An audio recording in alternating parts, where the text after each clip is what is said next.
It started with a notification, just a soft ping while I was brushing my teeth. Face Scan ID is currently disabled. Re-enable for full access. I swiped it away. I'd been meaning to turn it off anyway. Too many updates, too much tracking. Half the apps still worked with a PIN. I didn't think anything of it. That was Monday. By Tuesday, the turnstile at the train station wouldn't open. A red pulse blinked over the reader, then a soft female voice. Please enable biometric identification to proceed. I tapped the override, entered my PIN, denied. At the corner store, I tried to buy a drink. Scan didn't register. No face, no pay. I offered cash. The cashier looked nervous. We're contactless only now, man. Management said to stop accepting bills. Sanitary reasons. It's cash. It's legal tender. He just shrugged. Policy. I left the drink. At work, my key fob stopped working. I had to wait until someone came out and slipped inside. HR said it was a glitch. IT said I must have disabled something I shouldn't have. You'll need to do a fresh face registration, they said. Security protocol. You'll be locked out until then. Locked out of what? Everything. They said it like they were explaining the weather, like it wasn't even personal. That night, my bank app logged me out. Said it needed to re-verify my identity. The only option was face scan. No alternative. No help link. No human to call. I tried to update my settings. Error. I tried to reset my password. Facial confirmation required. I couldn't even check my balance. I told myself it was temporary. Just a bug. But then the lights in my apartment flickered. Home control system flashing red. Please complete identity verification to retain full service access. The water shut off first, then the heat. I sat in the dark, staring at my phone, the screen waiting for me to give in, to smile, to show my face, to surrender. I didn't. Not because I was brave, I just didn't know what would happen if I did. They say the system only needs a few points of confirmation, that once it has your structure, your expression baseline, your micro-emotional rhythm, it can predict you, simulate you, replace you. And maybe that's what I was really afraid of. Not being locked out, but being copied in. I slept in the bathtub that night, the only place that didn't feel like it could turn on me. In the morning, my front door wouldn't open, not stuck, locked, sealed. I touched the panel and it blinked a soft white glow.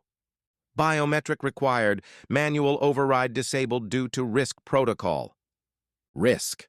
I was a risk now. I shouted through the door until my throat went raw. No one came, no neighbors, no voice at the other end, just the quiet hum of something listening. That was day 3. I think the building called someone. A wellness check, maybe. But when they came, I didn't see a face. Just 2 helmets, reflective visors, the same white van I'd seen pick up people during the last outbreak. They didn't knock. They just stood outside the door, waiting for me to scan. They left after an hour, didn't break in, didn't say a word, just waited. Then walked back to the van and drove off. I watched them through the peephole. It was the only thing that still worked. My power had dropped to emergency mode. Cold air, no hot water, dim red emergency lighting pulsing like a warning in a submarine. The food delivery chute had locked. The fridge wouldn't open without biometric reauthorization. Even my toothbrush had stopped vibrating. I was alone, but not unobserved. That's when the screen came on. Not my phone, not the laptop, the wall. The living room wall turned into a display I didn't know it had. No sound, just a white room, a chair, and a single prompt. Ready to comply? The camera at the top of the wall pivoted slightly as if to say, "We're watching." I sat down, looked into the lens. "Why?" I whispered. "Why do you need me to scan?" No reply, just the prompt again. "Ready to comply?" I got up and ripped the breaker panel out of the wall. Power surged, then dropped. The screen cut to black.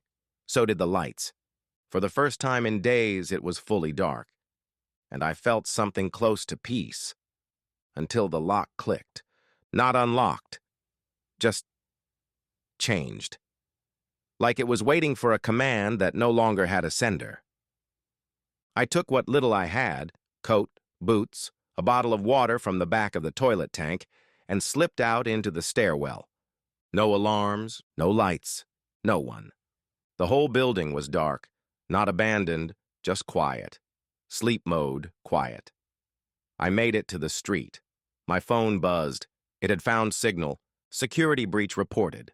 Law enforcement en route. I threw it in the nearest sewer grate. I ran. I didn't know where I was going. I just knew I couldn't be seen. Cameras were everywhere. Traffic lights, storefronts, lamp posts. I moved through blind spots, learned to shadow real people, learned to fake the rhythm of someone who belonged. I saw a girl on the subway wearing a mask, not for disease. It was printed with a blank face, just smooth flesh tone, no eyes, no mouth, a protest maybe, or maybe a warning. She saw me watching and nodded, almost imperceptibly. I followed her off the train. We ducked through alleys until we reached a loading dock with no cameras. She turned. "You refused to scan." It wasn't a question. I nodded. She reached into her coat and handed me something. A patch. Matte black, thin, textured like shark skin. "Stick this to your jaw. Right here." She touched the soft spot under her own cheekbone. "Blocks infrared. They won't get a clean map." "Who are you?" I asked. She smiled. "Someone who stopped existing 2 years ago." And just like that, she was gone. But I still had the patch. I didn't know if it worked. But when I put it on, for the first time in days, the world stopped asking for my face. The patch worked, for a while. Traffic cameras ignored me. Kiosk terminals blinked past my presence. It felt like being made of smoke, unregistered, unreadable, unclaimed. I wandered through zones of the city I'd never noticed before. The unlit places, underpasses with forgotten signage, lobbies of buildings still connected to analog systems, quiet resistance carved into concrete. There were others. People with slightly crooked faces, glitches in their walk, covered skin. They didn't talk much, but they nodded. You start to notice each other, like animals that survived the same extinction. One of them handed me a paper map. No one used paper anymore. He pointed to a part of the city with no network overlay, a dead zone. Power grids collapsed years ago. Officially uninhabitable. "They don't scan there," he said. I followed the route, slept in stairwells, ate what I could find. I saw my own reflection in a darkened shop window, skin pale, beard uneven, eyes sunken. I looked like someone who didn't want to be seen. And now the world agreed. At the edge of the city, fences began to appear. Not government, corporate, subtle logos embossed on the metal, private ownership pretending to be public space. But they weren't guarded. No one watched the places they'd already given up on. I crossed into the zone. Signal dropped. Notifications died. My watch shut off. For the first time in weeks, there was no voice. No prompts, no questions. It was a graveyard of abandoned infrastructure, smart homes with vines eating their walls, electric cars with empty dashboards and cracked glass. I found an old community center, dead solar panels on the roof, the kind of place that used to matter to someone. Inside, candles burned. Real ones. People circled a fire made from broken tablet casings and twisted drones. They didn't ask my name. They could see it in my eyes. That I had stopped being a person. That I had slipped out of the system's sight. Someone handed me soup. Someone else handed me silence. For days, I stayed. We traded skills, stories. A woman showed me how to jam infrared with nothing but a heated spoon and a mylar blanket. A kid with one arm taught me how to write code on paper. Backup protocols for systems that didn't exist anymore. There was a kind of peace in the absence. But peace doesn't last, not when the system decides you still matter. One night, the air changed, hummed deeper than a substation, a low thrum that vibrated in bone. A ripple of light passed overhead. Drones, but not police. Corporate harvesters, ones that fly silent, ones that don't ask questions before reporting. They saw the fire. We scattered. I ran through fields of cracked pavement and dead mesh fencing, made it back to the edge of the zone. As I crossed the boundary, a soft chime played from somewhere above me. Re-registration required. Facial authorization pending. I froze. The patch on my cheek had peeled off in the run. My face was bare. I stood there under the drone's gaze, and for the first time, I looked up. The drone hovered, silent, watching. A circle of red light tracked over my face. Dot matrix, depth scan, the same tech used in shopping malls and smart elevators, only this time it wasn't asking permission.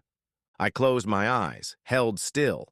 I thought maybe if I didn't move it wouldn't take, but I knew better. Once you're in focus, it's already done. The chime changed. Identity confirmed, profile restored, welcome back. The words hit harder than any alarm. Restored, like a backup file, like something that belonged to the system again. I staggered backward. My hands shook. My cheeks still stung where the patch had been. The drone rose slowly, then vanished behind a veil of city haze. A message buzzed in my pocket. You have re-entered compliance. Please resume assigned role. Assigned. I didn't remember choosing any of this. By the time I found shelter, my phone had rebooted. Full service, all permissions reinstated, calendar repopulated, email pinged, like nothing had happened, like I'd never left. I stood in front of a mirror in a subway bathroom. The lights buzzed above me. My reflection looked cleaner somehow. The system had smoothed me, brightened me, sharpened the eyes just a bit. It didn't look like me, but it smiled like me. I tried to shut the phone off. It wouldn't let me. Tried to reset my settings. No access. My image was locked now. My face became the pass. Everywhere I went, doors opened. Everywhere I went, eyes followed. People greeted me again. Hey man, long time. Where you been? You look good. I said thanks. I nodded. I smiled on cue.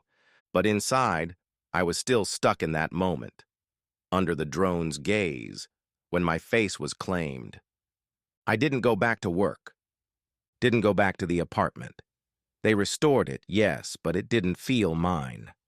Instead, I wandered. Now that I was visible again, the city bent around me. Offers, access, privilege. It felt like reward. But I knew it wasn't. It was surveillance wearing kindness as camouflage. They didn't want me back. They wanted my data back. So one night I stood in front of a camera I knew was watching, and I held up a small mirror, not to reflect my face, but to give it something it couldn't process. A refusal, a blur, a shimmer of light with no form, and then I disappeared again. This time for real. Some say I joined the others in the dead zone. Some say I became a shadow in the system, slipping through packets and proxies, haunting the network that tried to own me. But if you ever hear a chime you didn't trigger, a scan that starts without consent, remember this. You don't have to smile. You don't have to comply. You don't have to give them your face.